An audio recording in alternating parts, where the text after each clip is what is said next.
제가 연애 관련 상담을 하다 보면 가장 많이 들어오는 연애 관련 질문이 안 믿는 사람들을 만나도 되냐, 이 질문에 대해서 지난 2년 6개월간 꾸준하게 상담을 해오고 있습니다.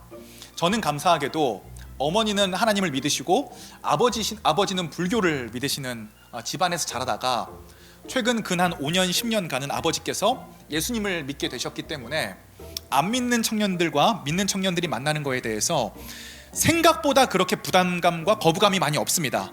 그리고 안 믿는 청년들을 만나서 잘 결혼해서 한 영혼 살리는 셈치고 만나는 것도 괜찮다라고 생각을 하는 편인데, 제가 수도 없이 상담을 받다 보니까 그런 자매들이 굉장히 많습니다. 남자친구를 전도해서 교회까지 데리고 왔는데 남자친구가 교회에 오면 졸기만 하고 잠만 자고 맨날 늦게 와서 또 싸우게 된다. 이런 상황 가운데 어떻게 해야 되냐? 그런데 여러분, 반대로 한번 생각을 해보세요. 저와 여러분들은 하나님을 믿지만 여러분들의 믿지 않는 남자친구는 하나님을 믿지 않고 또 대부분은 유물론 가운데 살아갑니다. 이제 유물론이라고 한다는 것은 어떤 영적인 존재와 정신적인 존재라는 것은 존재하지 않고 이 세상에는 물질만 가득하다라고 하는 생각인데, 이 생각을 가진 사람은 종교를 어떤 영적인 하나님과의 교류로 보는 것이 아니라 그냥 하나의 예식이나 취미생활 혹은 동호회 같은 것들로 생각을 합니다. 그런데 막상 이제 여자친구를 따라서 교회에 간다라고 생각을 해보면 좀 두려움이 생깁니다. 우선 거대한 건물로 들어가는데 나는 평생 동안 이 거대한 건물을 들어가 본 적이 없습니다. 이 거대한 건물을 들어가면 생전 처음 보는 사람들이 나를 맞아줍니다. 그리고 대충 보니까 다 나에게 지금 집중을 하고 있는 것 같은 느낌이 듭니다. 어머, 누가 남자친구 데려왔어, 이런 얘기들로 나에게 집중을 하고 있는 게 느껴져요. 그리고 예배가 시작되는데 당연하게도 세계관이 다르기 때문에 설교를 하나도 알아들을 수가 없습니다. 그리고 갑자기 우리 강민이 같은 청년들이 손을 들고 찬양을 하기 시작합니다. 우리 찬민이 같은 청년들은 갑자기 찬양을 하다 울기 시작합니다. 지영이는 갑자기 기도를 하다가 어라라라라라 막 이런 말로 이렇게 막 기도를 하기 시작합니다. 그러면 이 안 믿는 사람이 와서 느낄 때에는 기독교라고 해서 왔는데 이 사람들은 지금 기독교인인가 아니면 내 여자친구가 사이비 종교를 다니는 데가 잘못 찾아온 것인가, 이런 생각들을 하게 됩니다.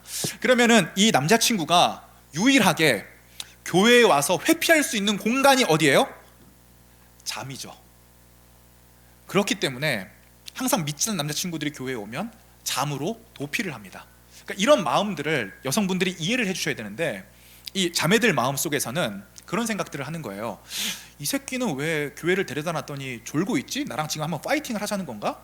나는 빨리 지금 남자친구 신앙이 성장해서 신앙적인 얘기도 나누고 싶고, 이 신앙적인 전제가 같은 상태에서 얘기를 나눠야 또 대화가 통하는 부분들이 있지 않습니까? 그런 부분들을 나누고 싶은데 얘는 날 사랑하지 않는 건가?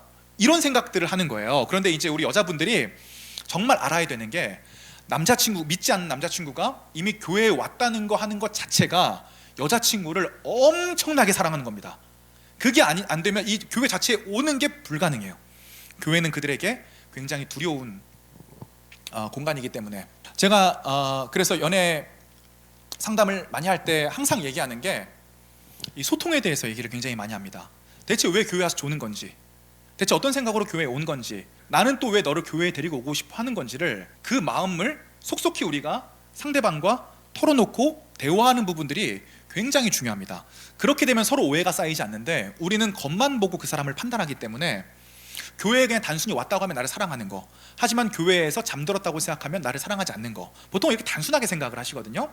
결코 이런 단순한 문제들이 아니다.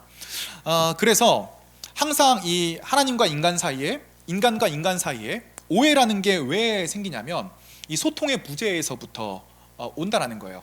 저와 여러분들이 하나님과도 정말 내가 진심을 가지고 그분과 나의 모든 것을 다 소통할 수 있는 마음을 가지셔야 되고, 사람과 사람 사이에서도 흔히 오해하지 말고 자꾸, 분명히 그 사람도 오해하게 행동할 만한 이유가 있는 거거든요. 그 이유를 알아야 나도 그 사람의 행동을 이해할 수가 있고, 또 설령 그 사람의 행동이 잘못됐어도 그냥 대놓고 잘못했다고 지적을 하면 서로 이게 불신이 생겨요. 그렇기 때문에 그 얘기를 충분히 들어보고 그 사람에게 행동에 대한 이 다름을 권유하는 쪽으로 가는 것이 굉장히 중요하다는 것이죠.